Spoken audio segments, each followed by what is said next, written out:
প্রিয় শ্রোতা, প্রতিটি আত্মাকে একদিন মৃত্যুর স্বাদ গ্রহণ করতে হবে, এই কথাটা আমরা সবাই জানি।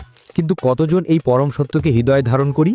কতজন প্রস্তুতি নেই সেই মহাযাত্রার জন্য, যা শুরুটা হয় এক নীরব, শীতল আর ভয়ঙ্কর অন্ধকার কক্ষে, যা কিনা আমাদেরই শেষ ঠিকানা, কবর। আজ আমি তোমাদের সামনে তুলে ধরব কবরের আযাবের এক লোমহর্ষক বর্ণনা। এই গল্প কোনো নিছক কল্পনা নয় কোনো অলীক স্বপ্ন। এটি সেই কঠিন বাস্তবতার এক চিত্র, যা প্রতিটি মানুষের জীবনে একদিন ঘটবে, সে ধনী হোক বা গরিব, শক্তিশালী হোক বা দুর্বল। এই বর্ণনা এতটাই বিস্তারিত হবে যে এর প্রতিটি শব্দ তোমাদের অস্তিত্বের গভীরে কাঁপন ধরিয়ে দেবে, তোমাদের আত্মাকে ভয়ে শিউরে তুলবে। আমাদের গল্পের মূল চরিত্র রিয়াদ। সে ছিল এই দুনিয়ার এক ঝলমলে যুবক। অর্থ তার ছিল অগাধ, ক্ষমতা তার হাতের মুঠোয়। সে সমাজের উচ্চ স্তরে বিচরণ করত, যেখানে আইন আর নৈতিকতা তার কাছে ছিল দুর্বলদের জন্য এক হাস্যকর অজুহাত মাত্র। রিয়াদ তার জীবনকে শুধু ভোগের জন্য উৎসর্গ করেছিল। বিলাসবহুল গাড়ি, দামি পোশাক, সুস্বাদু খাবার আর রাতের পার্টি, এই ছিল তার জীবনের মূল মন্ত্র। 5 ওয়াক্ত নামাজ সে উপহাস করে বলতো, এসব বুড়োদের কাজ। রোজা নিজের শরীরকে কষ্ট দেয়া মূর্খতা। জাকাত বা দান খয়রাত, নিজের কষ্টার্জিত অর্থ কেন বিলিয়ে দেব? গরিব দুঃখীর প্রতি আর কোনো দয়া ছিল না। তাদের হক সে নির্দ্বিধায় কেড়ে নিত, তাদের জমি দখল করত, তাদের স্বপ্নগুলোকে পদদলিত করত। সুদের কারবারে তার সম্পদ যেন আকাশের মেঘের মতো স্ফীত হচ্ছিল। অন্যায় পথে উপার্জন আর অসৎ জীবনযাপন ছিল তার অভ্যেসের অংশ। সে মানুষের সাথে প্রতারণা করত, মিথ্যা সাক্ষ্য দিত আর দুর্বলকে পিষে ফেলত। রিয়াদ নিশ্চিত ছিল যে এই দুনিয়াই সব, আর মৃত্যুর পরে কোনো জীবনের অস্তিত্ব নেই। সে ভাবত, যতক্ষণ শ্বাস আছে ততক্ষণই জীবন। মৃত্যুর পরে হিসাব বলে কিছু নেই, তাই পাপ করলেও তার কোনো পরিণতি নেই। এই বিশ্বাসই তাকে আরও বেশি বেপরোয়া করে তুলেছিল। কিন্তু আল্লাহ তাআলার নিয়ম বড়ই অমোঘ। প্রকৃতির নিয়মকেও বদলাতে পারে না। একসময় রিয়াদ এক ভয়ঙ্কর মরণ ব্যাধিতে আক্রান্ত হলো। তার শরীরে এমন এক দুরারোগ্য ব্যাধি বাসা বাঁধল, যা ধীরে ধীরে তার জীবনী শক্তি নিঃশেষ করে দিচ্ছিল। দেশের সেরা ডাক্তাররা হাত তুলে দিলেন। বিশ্বের শ্রেষ্ঠ চিকিৎসা পদ্ধতিও তার রোগ সারাতে পারল না। তার কোটি কোটি টাকা ব্যয় হলো, কিন্তু কোনো লাভ হলো না। তার শরীর প্রতিদিন শুকিয়ে যেতে লাগলো। তার সেই ঝলমলে হাসি মিলিয়ে গেল। চোখের নিচে পড়ল গভীর কালিমা। মৃত্যুর দুয়ারে দাঁড়িয়েও রিয়াদ অনুশোচনা করেনি। তার মনে একবারের জন্য তার পাপের কথা আসেনি। সে একবারের জন্য আল্লাহর কাছে ক্ষমা চায়নি। তার মস্তিষ্কে তখনও ঘুরপাক খাচ্ছিল তার ব্যবসা, তার অসম্পূর্ণ চুক্তি, তার ভবিষ্যৎ বিলাসবহুল জীবন, যা আর তার জীবনে আসবে না। সে শেষ মুহূর্তেও দুনিয়াকেই আঁকড়ে ধরেছিল। এরপর এলো সেই মহাক্ষণ, মালাকুল মউত, মৃত্যুর ফেরেস্তা রিয়াদের সামনে এসে দাঁড়ালো। রিয়াদ এক তীব্র যন্ত্রণা অনুভব করল। তার আত্মা তার দেহ থেকে বেরিয়ে যাওয়ার জন্য ছটফট করতে লাগলো। মনে হলো যেন তার শরীর থেকে এক বিশাল কাঁটা টেনে বের করা হচ্ছে। প্রতিটি শিরা উপশিরা ছিঁড়ে যাচ্ছে। সে তার প্রিয়জনদের ডাকতে চাইল, কিন্তু তার কণ্ঠস্বর রুদ্ধ হয়ে গেল। সে তাদের হাত ধরতে চাইল, কিন্তু তার হাত নিথর হয়ে গেল। এক অসহ্য কষ্ট আর অপ্রতিরোধ্য ভয় তাকে গ্রাস করল। ধীরে ধীরে তার দেহ নিস্তেজ হয়ে পড়ল। তার চোখ দুটি স্থির হয়ে গেল। প্রাণ পাখি উড়ে গেল তার নশ্বর দেহ থেকে। রিয়াদের সেই দামি দেহটাকে খাটিয়ায় শুয়ে দেওয়া হলো। তার বিলাসবহুল বাড়িতে আজ কান্নার রোল। তার স্ত্রী আর সন্তানরা বিলাপ করছে। তার মা আঁচল দিয়ে চোখ মুছছে। রিয়াদ এখন এক অশরীরী আত্মা, তার নিজেরই শবযাত্রার নীরব দর্শক। সে দেখছে তার দেহটাকে গোসল করানো হচ্ছে। শীতল পানি তার প্রাণহীন দেহকে ছুঁয়ে যাচ্ছে। সে দেখছে তার বন্ধুরা, যারা তার সুখের দিনের সঙ্গী ছিল, তারা আজ গম্ভীর মুখে তার খাটিয়া কাঁধে তুলে নিয়েছে। সে দেখছে তার আত্মীয় স্বজনরা, যাদের সাথে সে অর্থ সম্পদ নিয়ে কলহ করত, তারাও আজ তাকে বিদায় জানাতে এসেছে। তার আত্মা এক অদ্ভুত অনুভূতিতে আচ্ছন্ন। সে এখন আর তাদের স্পর্শ করতে পারছে না, তাদের সান্ত্বনা দিতে পারছে না। সে তাদের কাছে থেকেও বহু দূরে, এক অদৃশ্য সত্তা হয়ে। তাকে নিয়ে যাওয়া হলো কবরস্থানের দিকে। সারি সারি নীরব কবর, সবুজ ঘাস আর জীর্ণ গাছের ছায়ায় ঢাকা এক বীভৎস নিস্তব্ধতা। রিয়াদ দেখছে তার দেহটাকে সেই অন্ধকার বহত্তরের দিকে নামানো হচ্ছে। এক অন্ধকার, ভেজা, ঠান্ডা গর্ত। তার দেহের নিচে বিছানো হলো কাফন, যা তার দুনিয়ার সব দামি পোশাকের চেয়েও সস্তা। এরপর শুরু হলো মাটি দেওয়ার পামা। তার পরিচিত মুখগুলো, তার বন্ধুরা, যাদের সাথে সে হাসি ঠাট্টা করত, তার আত্মীয় স্বজনরা, যাদের সাথে সে অর্থ সম্পদ নিয়ে কলহ করত, সবাই আজ তাকে বিদায় জানাতে এসেছে। তার আত্মা এক অদ্ভুত অনুভূতিতে আচ্ছন্ন। সে এখন তাদের স্পর্শ করতে পারছে না, তাদের সান্ত্বনা দিতে পারছে না। সে তাদের কাছে থেকে বহু দূরে, এক অদৃশ্য সত্তা হয়ে। প্রথম যখন এক কোদাল মাটি তার দেহের উপর ফেলা হলো, রিয়াদ অনুভব করল এক অসহ্য ভার। তার বুকটা ধরফর করে উঠল। দ্বিতীয় কোদাল মাটি, তৃতীয় কোদাল মাটি। মাটি যত তার দেহের উপর জমতে লাগলো ততই যেন কবরের দুই পাশ থেকে দেয়ালগুলো এমনভাবে চেপে আসতে লাগলো যেন মনে হলো যেন তার শরীরটা একটা ইঞ্জিন একায়ের লোহার সিন্দুকের ভিতর রেখে দুই পাশ থেকে দৈত্যাকার হাতুড়ি দিয়ে পিষে ফেলা হচ্ছে। রিয়াদ চিৎকার করতে চাইল, বন্ধ করো, আমাকে শ্বাস নিতে দাও, কিন্তু তার কোনো শব্দ বের হলো না।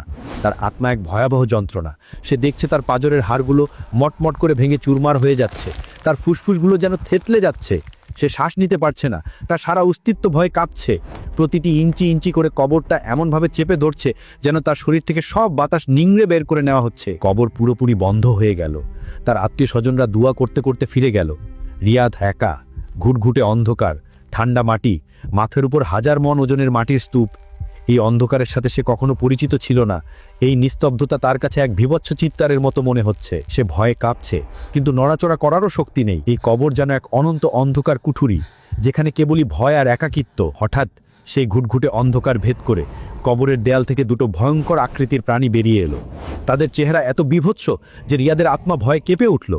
তাদের গায়ের রং নিকষ কালো, তাদের চোখগুলো আগুনের ফুলকির মতো জ্বলছে, তাদের দাঁতগুলো যেন তীক্ষ্ণ তরোয়ালের মতো, তাদের হাতে ধরা বিশাল আকারের লোহার হাতুড়ি, যা দিয়ে পাহাড়ও গুড়িয়ে দেওয়া যায়। এরা মুনকার নাকির, কবরের প্রহরী ফেরেস্তা। ফেরেস্তারা রিয়াদকে প্রশ্ন করতে শুরু করলো। তাদের কণ্ঠস্বর ছিল বজ্রপাতের মতো। তোমার রব কে? তোমার দিন কি? তোমার নবী কে? রিয়াদ চেষ্টা করলো উত্তর দিতে, কিন্তু তার জিহ্বা যেন অবশ হয়ে গেল। তার স্মৃতিশক্তি যেন তাকে প্রতারণা করছে। দুনিয়াতে সে আল্লাহকে ভুলেছিল, দিনকে অবহেলা করেছিল, নবীর পথ অনুসরণ করেনি। আজ তার কোনো উত্তর জানা নেই।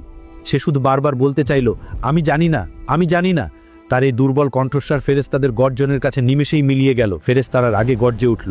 তাদের কণ্ঠস্বরে কবরটা যেন ভূমিকম্পের মতো কেঁপে উঠল। তুমি জানো না, দুনিয়াতে যখন তোমাকে এই সুযোগ দেওয়া হয়েছিল, যখন তোমাকে জ্ঞান দেওয়া হয়েছিল, যখন তোমার কাছে নবীর বাণী পৌঁছেছিল, তখন তুমি অবহেলা করেছিলে, তুমি আল্লাহকে ভুলে গিয়েছিলে। আজ তার ফল ভোগ করো। তারা আর কোনো কথা বলল না। তাদের হাতের বিশাল আকারের লোহার হাতুড়ি দিয়ে তারা রিয়াদের দেহকে আঘাত করতে শুরু করলো। প্রথম আঘাতে রিয়াদের দেহটা যেন মাটির সাথে মিশে গেল। এক তীব্র অসহ্য যন্ত্রণা তার প্রতিটি শিরা উপশিরায় ছড়িয়ে পড়ল। তার মাথার খুল্লি যেন ফেটে গেল, তার অঙ্গ প্রত্যঙ্গ ছিন্ন ভিন্ন হয়ে গেল। সে তীব্র যন্ত্রণায় কাতরাচ্ছে, কিন্তু কোনো শব্দ বের হচ্ছে না, কারণ সে এখন আর মানুষের মতো নেই। তার গলার স্বর আটকে গেছে। হাতুড়ির প্রতিটি আঘাতে মাটি থেকে আগুনের স্ফুলিঙ্গ বেরিয়ে আসছে। কবরটা যেন দোজকের এক ছোট্ট টুকরোতে পরিণত হয়েছে। সেই আগুন রিয়াদের শরীরকে দগ্ধ করছে, তার মাংসকে পুড়িয়ে দিচ্ছে। রিয়াদ দেখছে তার সারা দেহ ক্ষতবিক্ষত হয়ে যাচ্ছে, কিন্তু সে মরছে না। এই যন্ত্রণা অনন্তকাল ধরে চলতে থাকবে। প্রতিটি আঘাতের পর তার দেহ আবার অলৌকিকভাবে আগের মতো জোড়া লেগে যাচ্ছে, যাতে সে বারবার একই যন্ত্রণা ভোগ করতে পারে। তার চামড়া গলে পড়ছে, কিন্তু মুহূর্তে তা আবার তৈরি হয়ে যাচ্ছে নতুন করে যন্ত্রণা পাওয়ার জন্য। তার চারপাশে হঠাৎ কিলবিল করে উঠল অসংখ্য বিকট দর্শন সাপ আর বিচ্ছু। এগুলি সাধারণ সাপ বিচ্ছু নয়, এগুলি এমন সাপ যাদের বিষ দুনিয়ার সব বিষের চেয়ে 1000 গুণ বেশি তীব্র। তাদের চোখগুলো জ্বলছে হিংস্রতায়, তাদের চামড়া কালো, শুষ্ক, আর তাদের দাঁতগুলো বিষে নীল। তারা রিয়াদকে দংশন করতে শুরু করলো। তাদের বিষাক্ত দাঁত রিয়াদের শরীরে গেঁথে যাচ্ছে, আর রিয়াদের দেহ তীব্র বিষে নীল হয়ে যাচ্ছে। প্রতিটি দংশনে রিয়াদ তীব্র যন্ত্রণায় ছটফট করছে। তার মাংস যেন ছিঁড়ে যাচ্ছে, কিন্তু তার মৃত্যু হচ্ছে না। এগুলি এমন বিচ্ছু যাদের হুল এতটাই ভয়ঙ্কর যে একবার হুল ফোটালে সারা শরীরের প্রতিটি লোমকূপ দিয়ে বিষের স্রোত বইতে শুরু করে। রিয়াদ অনুভব করছে তার সারা বস্তু যেন জ্বলে যাচ্ছে। এই পোড়া আর কামড়ানোর যন্ত্রণা ক্রমশ বাড়ছে, কমে না। সে ছটফট করছে, পালাতে চেষ্টা করছে, কিন্তু কবরের দেয়াল তাকে পালাতে দিচ্ছে না। কবর যেন আরও চেপে আসছে, তাকে এই সাপের আর বিচ্ছুর কাছে নিয়ে যাচ্ছে। তার চোখের সামনে কিলবিল করছে এই ভয়ঙ্কর প্রাণীগুলো। তার শরীরের প্রতিটি অংশে তাদের দাঁত আর হুল বিচ্ছে। কবরের আজাবের তীব্রতায় রিয়াদের আত্মা যেন পুড়ে ছাই হয়ে যাচ্ছে। সে চিৎকার করতে চাইছে, তার হৃৎপিণ্ড ফেটে যাচ্ছে যন্ত্রণায়, তার মস্তিষ্ক বিকল হয়ে যাওয়ার উপক্রম। সে ভাবছে যদি একবার দুনিয়াতে ফিরে যেতে পারত, যদি সে নামাজ পড়ত, যদি দান করত, যদি মানুষের হক আদায় করত, যদি সে আল্লাহর পথে চলত, যদি সে একটি বারের জন্য তওবা করত। কিন্তু এখন আর কোনো উপায় নেই। এই অন্ধকার, এই যন্ত্রণা, এই ভয়াবহ শাস্তি তার কৃতকর্মের ফল। তার চোখের সামনে ভেসে উঠছে তার পাপের চিত্রগুলো। সে যখন গরিবের হক কেড়ে নিত, তখন কাদের দীর্ঘশ্বাস আর অভিশাপগুলো যেন এখন তার কান দিয়ে প্রবেশ করছে। সে যখন মানুষের সাথে প্রতারণা করত, তখন তার মিথ্যার পরিণতি যেন তাকে দগ্ধ করছে। সে যখন তার সময়কে অবহেলা করত, আল্লাহর নির্দেশকে অগ্রাহ্য করত, তখন তার প্রতিটি অবহেলার মুহূর্ত যেন এখন একটি আঘাত হয়ে ফিরে আসছে। তার শরীরের প্রতিটি আঘাত তাকে মনে করিয়ে দিচ্ছে তার জীবনের প্রতিটি পাপকে। তার চারপাশে বয়ে যাচ্ছে দুর্গন্ধময়, পুতিগন্ধময় রক্ত আর নোংরা পানির স্রোত। এগুলি সেই আবর্জনা যা দুনিয়াতে তার অপবিত্র জীবন আর পাপের ফসল। এই দুর্গন্ধ এতটাই তীব্র যে রিয়াদের আত্মা যেন বমি করে দিতে চাইছে, কিন্তু তার শরীর এখন আর তার নিয়ন্ত্রণে নেই। রিয়াদ বিধ্বস্ত, ক্ষতবিক্ষত অবস্থায় কবরের মাটিতে পড়ে আছে। তার চোখ অশ্রুহীন, কারণ সব অশ্রু শুকিয়ে গেছে।